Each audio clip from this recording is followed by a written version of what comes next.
sëriñ Abdou Khadir Mbacke mooy woote ay waleen. jërë ngeen jëf ci ndigalal sëriñ Mountakha Bassirou yàlla na fi yàgg lool te ànd ak wér ci ndigalal sëriñ Cheikh Mbacke xalifa sëriñ Abdou Khadir Mbacke ibnu Khadim Rasoul sëriñ Fallu Mbacke imam moom Cheikh Abdou Khadir Mbacke ibnu Khadim Rasoul soxna maam Faati Jiili bintu Cheikh Abdou Khadir Mbacke ibnu Khadim Rasoul mooy am mbégte di leen yëgal màggale Cheikh Abdou Khadir Mbacke ibnu Khadim Rasoul bisu màggal ak cant ak ñaan gu ñu baax defal Cheikh Abdou Khadir Mbacke ibnu Khadim Rasoul mu war a doon le 29 juin 2025 mu war koo amalee fii ci Touba Ndindi kër Cheikh Ibrahima Khalil Mbacke moom Cheikh Mouhamadoul Fadal programme bi nag ni lay tëddee bu ñu xëyee dañuy dalal gan ñi jàng alquranul karim durus ay xasida def salaatu ala nabi def ko addee Serigne Touba Mbacke ñaanal ci Cheikh Abdou Khadir Mbacke ibnu Khadim Rasoul ñaanal njabootam gi ak taalibe mi ak mboolem jullit bu 14h jotee ñu julli bernde takkusaan ñu amal jàngam xasida ak siyaare dina am conférence bu mag ñu war cee waxtaanee dund ak jaar-jaaru Cheikh Abdou Khadir Mbacke ibnu Khadim Rasoul ki amal waxtaan wi nag mooy oustaz Mame Cheikh Niang bu Lamp Fall TV njàngam xasida mi nag Serigne Modou Mbaye moom moo koy amal ak mboolem ñi mu baax a àndal soxna Mame Faty Djily mi ngi ko yëgal mboolem njabootu Khadim Rasoul gépp mboolem njabootu Cheikh Mouhamadoul Fadal Mbacke njabootu Serigne Fallou Badiane foofee ci diwaanu Touba Isine di ko yëgal mbokki Mbacke ak Mbusoobe di ko yëgal waa kër Mame Thierno Ibrahima Faty borom Daaru Muxti soxna Mame Faty mi ngi ko yëgal mboolem daayira yi nga xam ne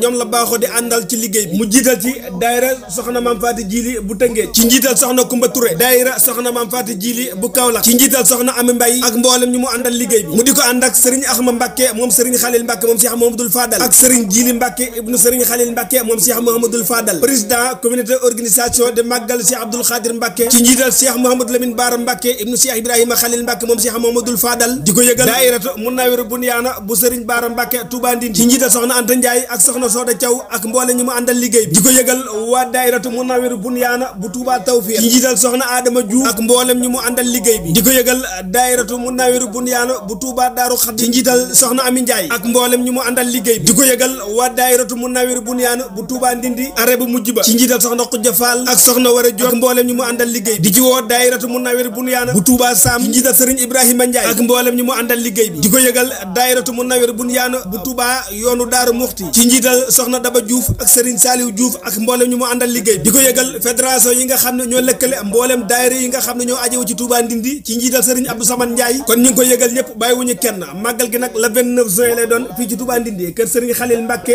moom Cheikh Mouhamadoul Fadal soxna Mame Faty Djily moom Cheikh Abdou Khadir Mbacke moom Khadim Rasoul moo leen jégal bisu màggal cant ak ñaan gi mi amal waajuram sëriñam soppeem al imam Serigne Abdou Khadir Mbacke ibnu Khadim Rasoul ñu jàpp ko le 29 juin 2025 soxna Mame Faty Djily mi ngi ko yëgal mboolem kilifa diine yi ak kilifa aada yi bàyyiwul kenn moo xam ngay góor wala ngay jigéen mag nga wala ngay ndaw mi ngi ko yëgal xarit rek am di jàmm yi dëkkandoo yi ak wëllëre yi bàyyiwul kenn kon nag bis bàngoo mi ngi ñaan mboolem ku fa teew yàlla na Serigne Abdou Khadir faccay aajo biir ak jébiti bi barakati Cheikhul Khadim wasalaamu aleykum wa rahmatullahi taala wa barakatu jàngeen jëf ay woote ay waleen ku yor bor na ñëw fay tey te sëñ bi lebal na leen